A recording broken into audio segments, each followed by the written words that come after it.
Hello friends, ओम श्री गणेशाय नमः। जय श्री कृष्ण। आप सभी का स्वागत है आपके अपने यूट्यूब चैनल पर। फ्रेंड्स, आज हम आपको इस वीडियो में बताने जा रहे हैं साल 2023 की फाल्गुन मास की शुक्ल पक्ष की आमल की एकादशी, जिसे रंग भरी एकादशी के नाम से भी जाना जाता है, का शुभ मुहूर्त, व्रत पारण का समय, पूजा विधि, व्रत पारण का समय, व्रत कथा और महत्व के बारे में। फ्रेंड्स, वीडियो शुरू करने से पहले आपसे रिक्वेस्ट है, अगर आप हमारे चैनल पर नए हैं और आपने अभी तक चैनल को सब्सक्राइब नहीं किया है तो प्लीज़ सब्सक्राइब कीजिएगा चैनल को, साथ ही प्रेस कीजिएगा बेल आइकन को, जिससे नए वीडियो से रिलेटेड नोटिफिकेशन आपको तुरंत प्राप्त हो सके।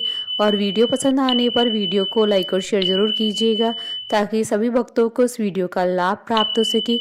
और कमेंट बॉक्स में जय श्री कृष्णा जरूर लिखिएगा। फाल्गुन शुक्ल पक्ष की एकादशी को आमल की एकादशी के नाम से जाना जाता है। इस एकादशी में आंवले के पेड़ के नीचे भगवान विष्णु जी की पूजा की जाती है।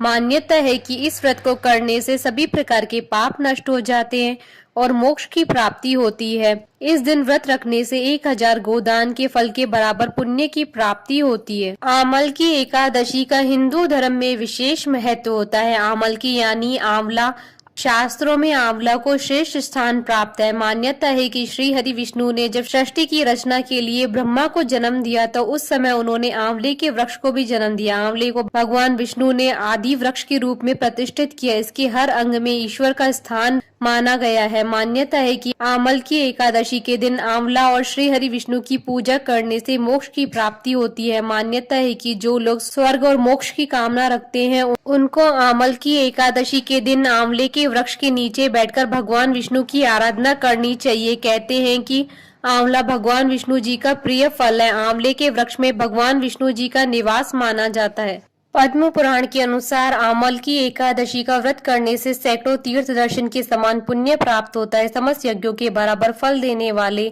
आमल की एकादशी व्रत करने से व्यक्ति को मोक्ष की प्राप्ति होती है। जो लोग आमल की एकादशी का व्रत नहीं करते हैं वह इस दिन एकादशी के दिन भगवान विष्णु को आंवला अर्पित करें और स्वयं भी खाएं। शास्त्रों के अनुसार आमल की एकादशी के दिन आंवले के सेवन करना बहुत ही लाभकारी होता है। इस दिन आंवले का उपटन, आंवले के जल से स्नान, आंवले का पूजन, आंवले का भोजन और आंवले का दान करना चाहिए। होली से पहले आने वाली इस एकादशी को रंग भरनी एकादशी के नाम से भी जाना जाता है। रंग भरनी एकादशी के बारे में कथा है कि गौरी से विवाह के बाद भगवान भोलेनाथ जब पहली बार अपनी प्रिय काशी नगरी आए तो उसी दिन को ही माँ पार्वती के आगमन में यहाँ रंग भरनी एकादशी के रूप में मनाते हैं। मान्यता है कि उस दिन माँ पार्वती के स्वागत में पूरा नगर विविध रंगों से सजाया गया था। तब से यह परंपरा आज भी चली आ रही है। यहाँ होली से पहले पड़ने वाली एकादशी को रंग भरनी एकादशी के रूप में मनाते हैं। पूरी काशी को रंग गुलाल से सजाया जाता है और बाबा विश्वनाथ का विशेष श्रृंगार होता है और माँ गौरी और शिव के स्वागत की जोर जोर से तैयारियां की जाती हैं। आमल की एकादशी के साथ एक और कथा जुड़ी है। उसके अनुसार राजस्थान के सीकर में खाटू श्याम के दर्शन देने की कहानी है। मान्यता है कि इसी दिन पहली बार श्याम कुंड में बाबा श्याम का मस्तक प्रकट हुआ था। तब से होली के पहले पड़ने वाली इस एकादशी के मौके पर खाटू धाम में मेले का आयोजन होता है, जहां श्रद्धालु खाटू श्याम के दर्शन करके पूजा पाठ करते हैं और उनसे अपने घर परिवार की सुख समृद्धि की प्रार्थना करते हैं। फ्रेंड्स, अब आइए जानते हैं आमल की एकादशी के शुभ मुहूर्त के बारे में। हिंदू पंचांग के अनुसार इस बार आमल की एकादशी 3 मार्च 2023 शुक्रवार के दिन है। फाल्गुन शुक्ल एकादशी तिथि प्रारंभ होगी 2 मार्च 2023 को सुबह 6:39 पर और फाल्गुन शुक्ल एकादशी तिथि का समापन होगा 3 मार्च 2023 को सुबह 9:11 पर। 3 मार्च को द्वादशी युक्त एकादशी तिथि होने के कारण एकादशी का व्रत 3 मार्च 2023 को रखा जाएगा। व्रत पारण का समय रहेगा 4 मार्च 2023 को सुबह 6:44 से सुबह 9:03 तक। पारण के दिन हरिवासर समाप्ति का समय रहेगा 4 मार्च 2023 को सुबह 11:43 पर। फ्रेंड्स, अब आइए जानते हैं आमल की एकादशी की पूजन विधि के बारे में। आमल की एकादशी के एक दिन पहले यानी कि दशमी को रात के समय भगवान विष्णु का ध्यान करते हुए सोना चाहिए। एकादशी के दिन सबसे पहले नित्य कर्म से निवृत्त होकर स्नान करें और स्वच्छ वस्त्र धारण करें। अब घर के मंदिर में विष्णु जी की प्रतिमा के सामने हाथ में तिल, कुश, मुद्रा और जल लेकर व्रत का संकल्प करें।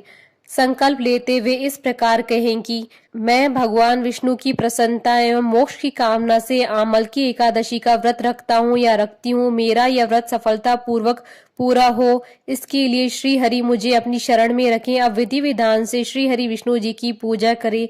सबसे पहले विष्णु जी की प्रतिमा को स्नान कराएं और पहुंचकर स्वच्छ वस्त्र पहनाएं। अब विष्णु जी को पुष्प, ऋतु फल और तुलसी दल चढ़ाएं। इसके बाद श्री हरि विष्णु जी की आरती उतारें, उन्हें प्रणाम करें।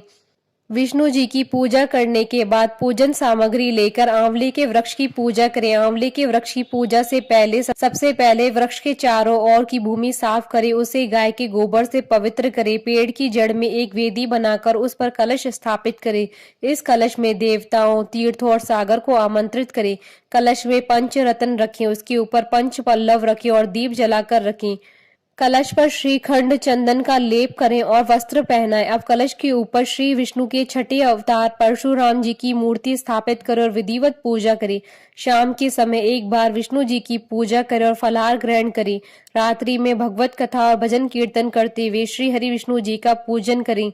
अगले दिन द्वादशी को सुबह ब्राह्मण को भोजन कराएं, उन्हें यथाशक्ति दान दक्षिणा देकर विदा करें। इसके बाद आप स्वयं भी भोजन ग्रहण कर व्रत का पारण करें।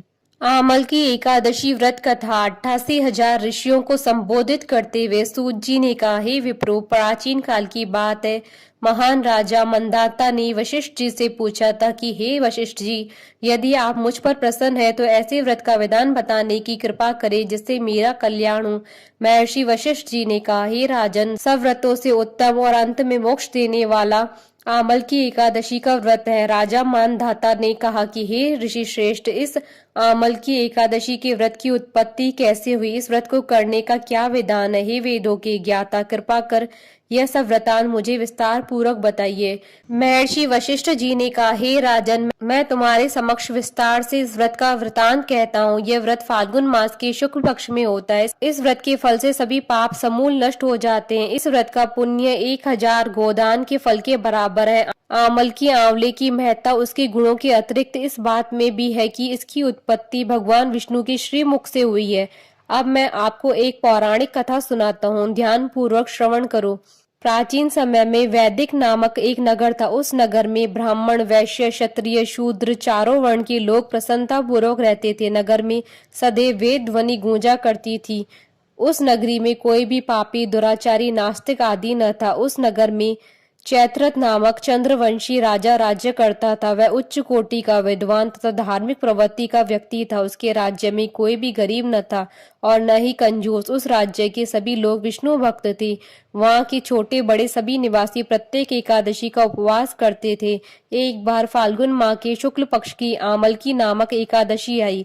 उस दिन राजा और प्रत्येक प्रजाजन, वृद्ध से लेकर बालक तक ने आनंद पूर्वक उस एकादशी को उपवास किया। राजा अपनी प्रजा के साथ मंदिर में आकर कलश स्थापित करके तथा धूप, दीप, नैवेद्य, पंचरत्न, छत्र आदि और धात्री का पूजन करने लगा। वे सब धात्री की इस प्रकार स्तुति करने लगे, हे धात्री, आप ब्रह्मा स्वरूप हैं, आप ब्रह्मा जी द्वारा उत्पन्न और सभी पापों को नष्ट करने वाली, आपको नमस्कार है, आप मेरा अर्घ्य स्वीकार करो। आप श्री रामचंद्र जी के द्वारा सम्मानित है।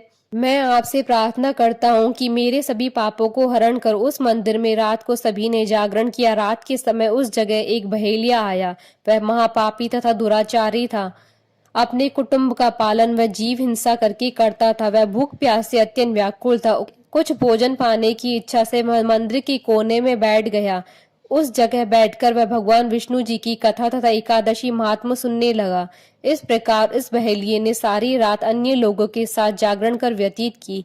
प्रातःकाल सभी लोग अपने अपने निवास पर चले गए। इसी प्रकार वह बहेलिया भी अपने घर चला गया और वहां जाकर भोजन किया। कुछ समय बीतने के पश्चात उस बहेलिये की मृत्यु हो गई।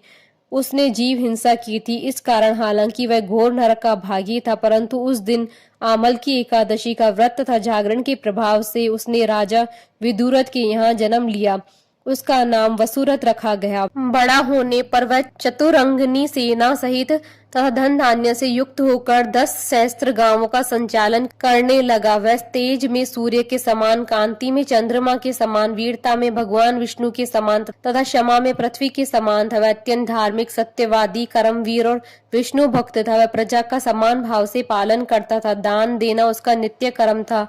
एक बार राजा वसुरथ शिकार खेलने के लिए गया। देव योग से वन में वह रास्ता भटक गया और दिशा का ज्ञान न होने के कारण उसी वन में एक वृक्ष के नीचे सो गया। कुछ समय पश्चात पहाड़ी डाकू वहां आए और राजा को अकेला देखकर मारो मारो चिल्लाते हुए राजा वसुरथ की ओर दौड़े। वह डाकू कहने लगे कि इस दुष्ट राजा ने हमारे माता पिता पुत्र पौत्र आदि समस्त संबंधियों को मारा है तथा देश से निकाल दिया। अब हमें इसे मारकर अपने अपमान का बदला लेना चाहिए। इतना कह वे डाकू राजा को मारने लगे, उस पर अस्त्र शस्त्र से प्रहार करने लगे। उन डाकुओं के अस्त्र शस्त्र राजा के शरीर पर लगते ही नष्ट हो जाते और राजा को पुष्पों के समान प्रतीत होते। कुछ देर बाद प्रभु इच्छा से उन डाकुओं के अस्त्र शस्त्र उन्हीं पर प्रहार करने लगी, जिससे वे सभी मूर्छित हो गए। उसी समय राजा के शरीर से एक दिव्य देवी प्रकट हुई। वह देवी अत्यंत सुंदर थी तथा सुंदर वस्त्रों तथा आभूषणों से अलंकृत थी। उसकी बकुटी टेढ़ी थी, उसकी आंखों से क्रोध की भीषण लपटें निकल रही थी। उस समय वह काल के समान प्रतीत हो रही थी। उसने देखते ही देखते उन सभी डाकुओं का समूल नाश कर दिया। नींद से जागने पर राजा ने वहां अनेक डाकुओं को मृत देखा। वह सोचने लगा कि किसने इन्हें मारा, इस वन में कौन मेरा हितैषी रहता है। राजा वसुरथ ऐसा विचार ही कर रहा था, तभी आकाशवाणी हुई, हे राजन, इस संसार में भगवान विष्णु के अतिरिक्त तेरी रक्षा कौन कर सकता है। इस आकाशवाणी को सुनकर राजा ने भगवान विष्णु का स्मरण कर उन्हें प्रणाम किया, फिर अपने नगर को वापस आ गया और सुखपूर्वक राज्य करने लगा। महर्षि वशिष्ठ ने कहा, हे राजन, यह सब आमल की एकादशी के व्रत का प्रभाव था। जो मनुष्य एक भी आमल की एकादशी का व्रत करता है वह प्रत्येक कार्य में सफल होता है और अंत में वैकुंठ धाम को पाता है। कथा सार, भगवान श्री हरि की शक्ति हमारे सभी कष्टों को हरती है। यह मनुष्य को ही नहीं अपितु देवताओं की रक्षा में भी पूर्णतः समर्थ है। इसी शक्ति के बल से भगवान विष्णु ने मधुकैटभ नाम के राक्षसों का संहार किया था। इसी शक्ति से उत्पन्न एकादशी बनकर मुर नामक असुर का वध करके देवताओं की कष्ट को हरकर उन्हें सुखी किया था। बोलिए भगवान श्री हरि विष्णु जी की जय, सनातन धर्म की जय। हमारे साथ इस वीडियो में अंत तक बने रहने के लिए आपका धन्यवाद। ओम श्री गणेशाय नमः। जय श्री कृष्णा।